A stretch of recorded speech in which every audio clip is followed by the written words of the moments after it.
मैं अशोक कुमार शर्मा, सह आचार्य हिंदी, MSJ राजकीय महाविद्यालय भरतपुर। आज हम कहानी के अर्थ और परिभाषा के बारे में अध्ययन करेंगे। कहानी का अर्थ कहना, कथा, किस्सा, आख्यायिका आदि होता है। तो जो कोश हैं उन कोशों में कहानी का अर्थ यही कहा गया है। साहित्य की समस्त विधाओं में कहानी एक ऐसी विधा है जो पाठक का चरम अनुरंजन करने के साथ साथ एक चेतन सत्य का उद्घाटन करने में भी प्रयत्नवान रहती है। इसी द्विमुखी विशेषता के कारण शाश्वत साहित्य की निधि भी कहानी बन गई है। लोक कल्याण की भावना और लोकरंजक तत्व का जितना सुंदर समन्वय इस विधा में होता दिखाई पड़ता है, उतना साहित्य की किसी अन्य विधा में नहीं मिलता है। तो कहानी है, उस कहानी में लोकरंजन तत्व अति आवश्यक है, जो कहानी में सबसे ज़्यादा पाया जाता है। ना तो नाटक में इतना लोकरंजन तत्व पाया जाता है, ना ही एकांकी में और ना ही उपन्यास में। अब हम कहानी में जो परिभाषाएं दी गई हैं कहानी के बारे में, तो उनके बारे में संस्कृत आचार्यों ने भी अपने विचार व्यक्त किए हैं, अपने ग्रंथों में उल्लेख किया है।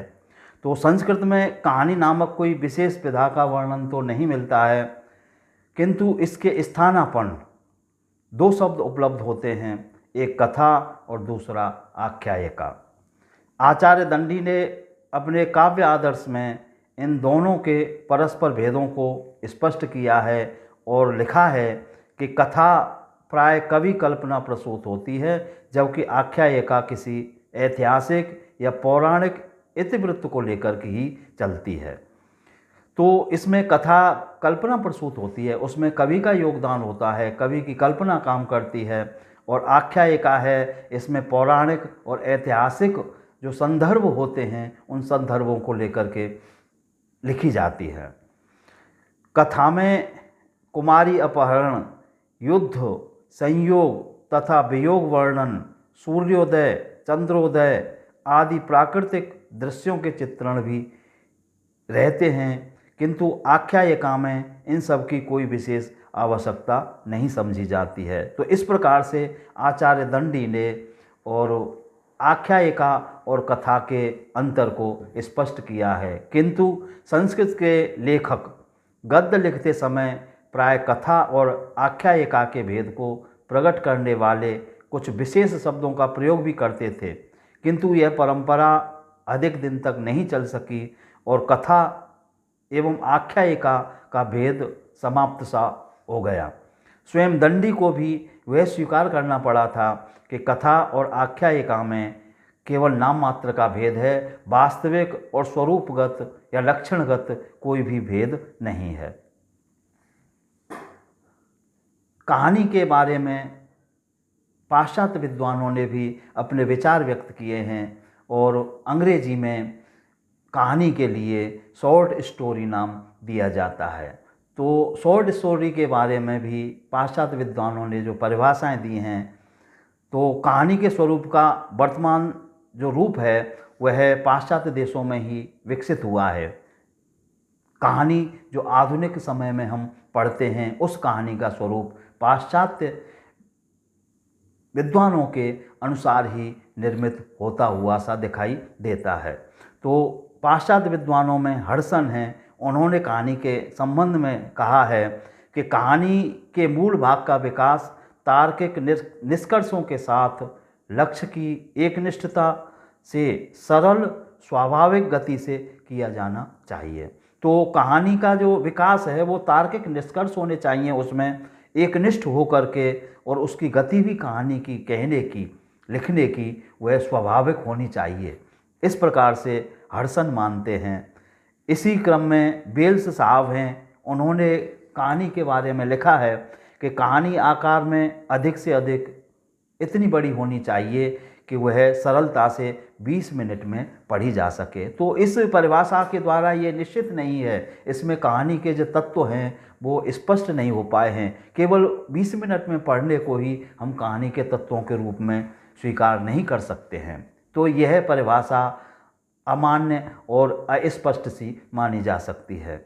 सर ह्यू पोल ने कहा है कहानी के लिए कि कहानी में घटनाओं का विवरण इस प्रकार चित्रित किया जाना चाहिए कि एक आशातीत विकास दिखाई पड़े, और यह विकास इस प्रकार दिखाया जाना चाहिए कि वह हमारी जिज्ञासा वृत्ति को स्थिर रखते हुए चरम बिंदु का स्पर्श कर एक संतोषजनक पर्यवसित तक पहुंच जाए। अर्थात कहानी की जो समाप्ति है, चरम बिंदु है, वह इस तरह से समाप्त होना चाहिए कि जो हम कहानी कहना चाह रहे हैं उसका प्रभाव है वो पाठक पर या श्रोता पर अनुकूल पड़े, उसका मनोरंजन हो, उसके लिए कोई एक उपदेश मिले।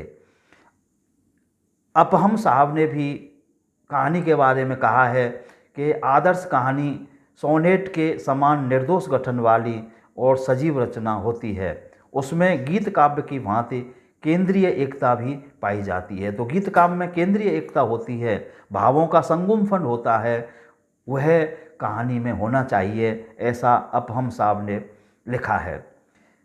इसी क्रम में पो साहब ने भी कहानी के बारे में लिखा है कि कहानी किसी नाटकीय घटना अथवा परिस्थिति का, किसी आकर्षक दृश्य का, अंतरंग रूप से गुथे घटनाक्रम का, चरित्र के किसी पहलू का, अनुभव के अंश का या किसी भौतिक समस्या का वर्णन करती है। तो पो साहब के द्वारा कहानी के तत्व स्पष्ट किए गए हैं, और कहानी के जो तत्व होते हैं, नाटकीय है, घटना की परिस्थिति हैं कोई जिनको कहानी की का कथानक मान सकते हैं, आकर्षक दृश्य उसमें उपस्थित कर सकते हैं, वातावरण आ जाता है, और अंतरंग रूप से गुथे हुए घटनाक्रम, जो घटनाक्रम है वो इस प्रकार से गुथा हुआ होना चाहिए कि विशृंखल दिखाई नहीं दे, और चरित्र का किसी कोई पहलू, चरित्र है जिसमें नाटक का पात्र का हम चरित्र व्यक्त कर रहे हैं, उसका कोई एक पहलू सामने आना चाहिए। तो इस प्रकार से पो साहब ने कहानी के बारे में लिखा है।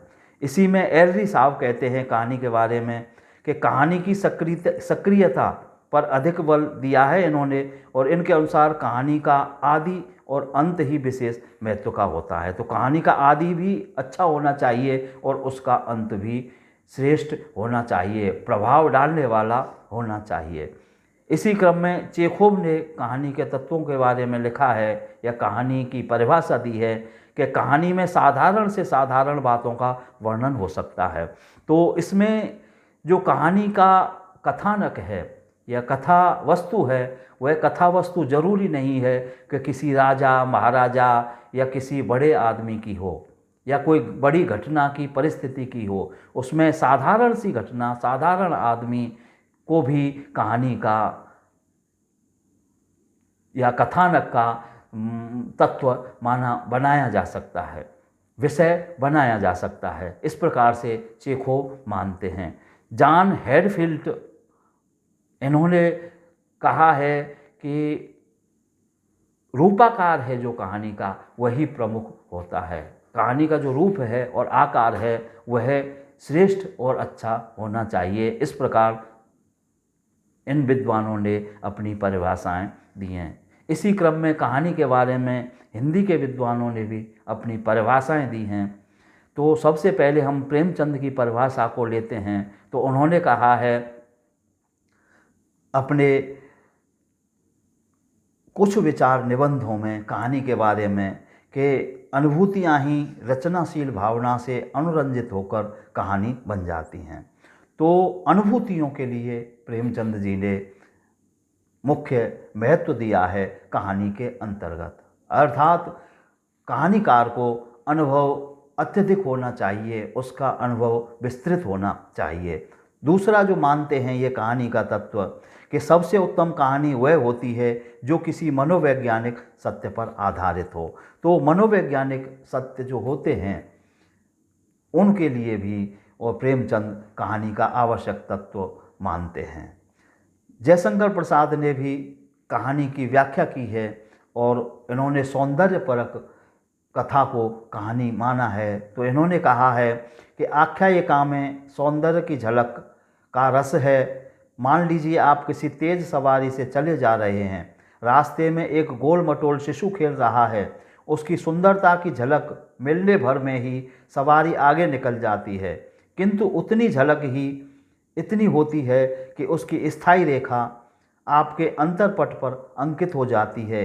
यही काम कहानी भी करती है। तो कहानी के बारे में प्रसाद कहते हैं कि उसमें ऐसा सौंदर्य होना चाहिए, ऐसा आकर्षण होना चाहिए कहानी में कि वो थोड़े ही समय में और अपना प्रभाव पाठक के हृदय पर छोड़ जाए।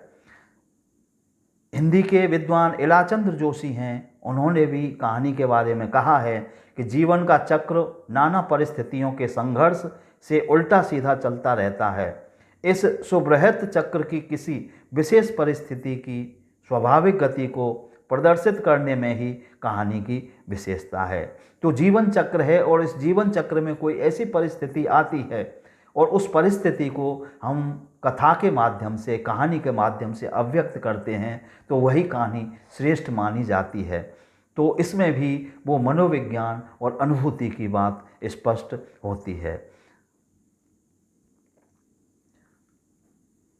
बाबू श्याम सुंदर दास ने कहानी के संबंध में लिखा है कि आख्यायिका एक निश्चित लक्ष्य या प्रभाव को रखकर लिखा गया नाटकीय आख्यान है। तो इसमें नाटकीयता पर जोर दिया है श्याम सुंदर दास ने।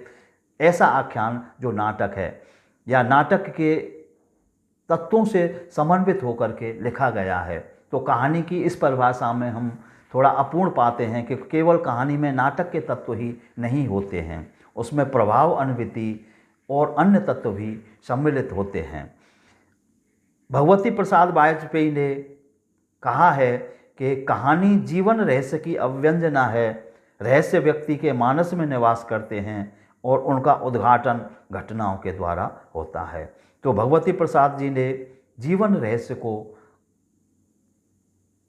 जो अव्यंजित करने वाली कथा है वह कहानी मानी है। अर्थात व्यक्ति का अंतर्मन है, उस अंतर्मन के भाव हैं, वो अभिव्यक्त होकर के कहानी में स्पष्ट होते हैं।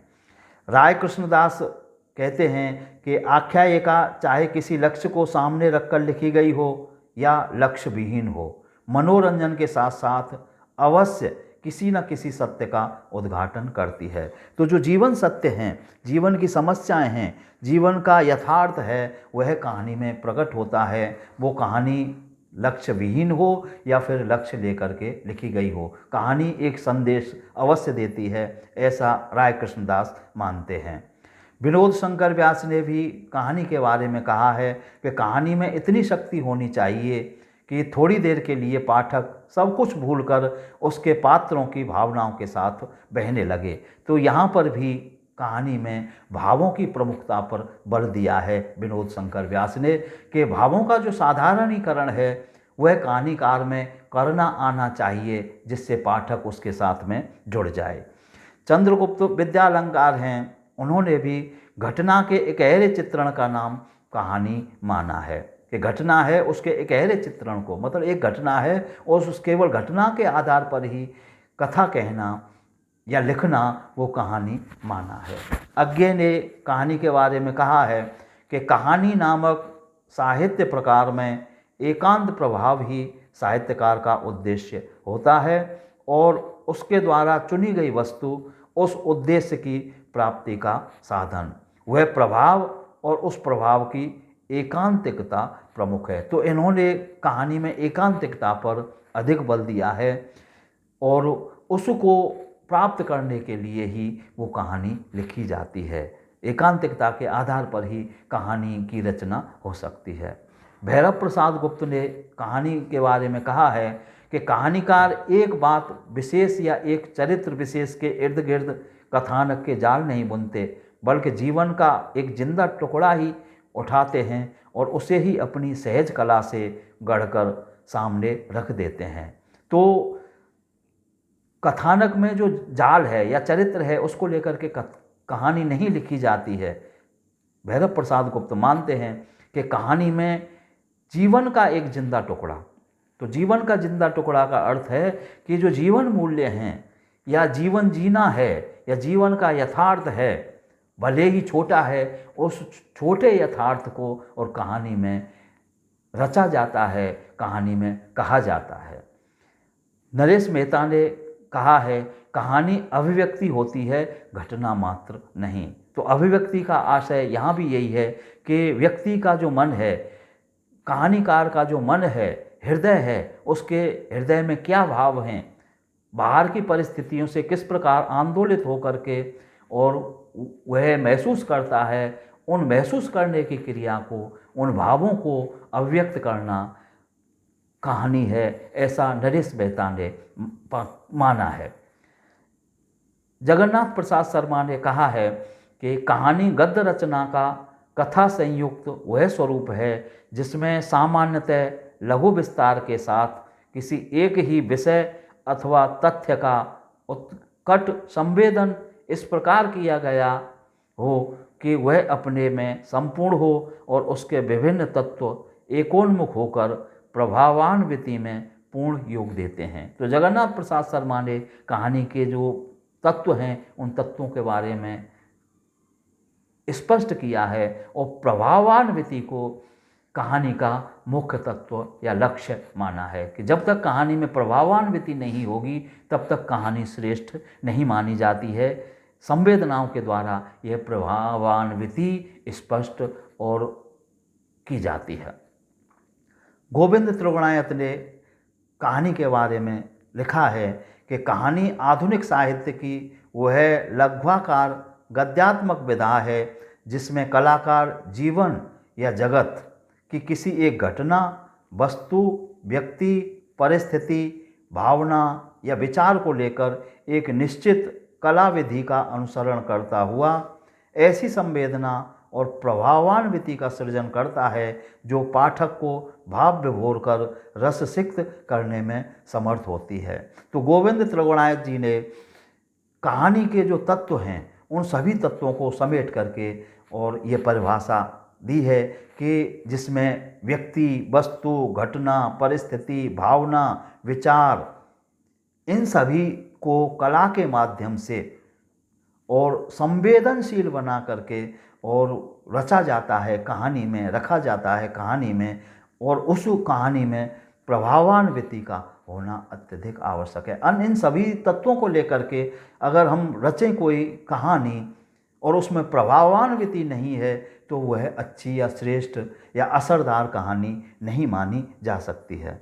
तो इस प्रकार से जो कहानी है उन कहानी के परिभाषाओं के द्वारा हम जो मुख्य मुख्य विशेषताएं देख सकते हैं कहानी की, उनमें मानी जा सकती हैं कहानी की विशेषताएं कि एक तो कहानी में संवेदना की एकता होनी चाहिए, आकार की लघुता होनी चाहिए, प्रभावान्विति होनी चाहिए, वैधानिकता होनी चाहिए, आधार भूमि के रूप में किसी सत्य खंड की प्रतिष्ठा होनी चाहिए, आकर्षण शक्ति और रोचकता भी कहानी में होनी चाहिए, उसमें चरित्र चित्रण होना चाहिए और कहानी में सक्रियता होनी चाहिए। इस प्रकार कहानी के तत्व हैं या कहानी के लक्षण हैं, उन लक्षणों के बारे में इन परिभाषाओं से हम निष्कर्ष निकाल सकते हैं।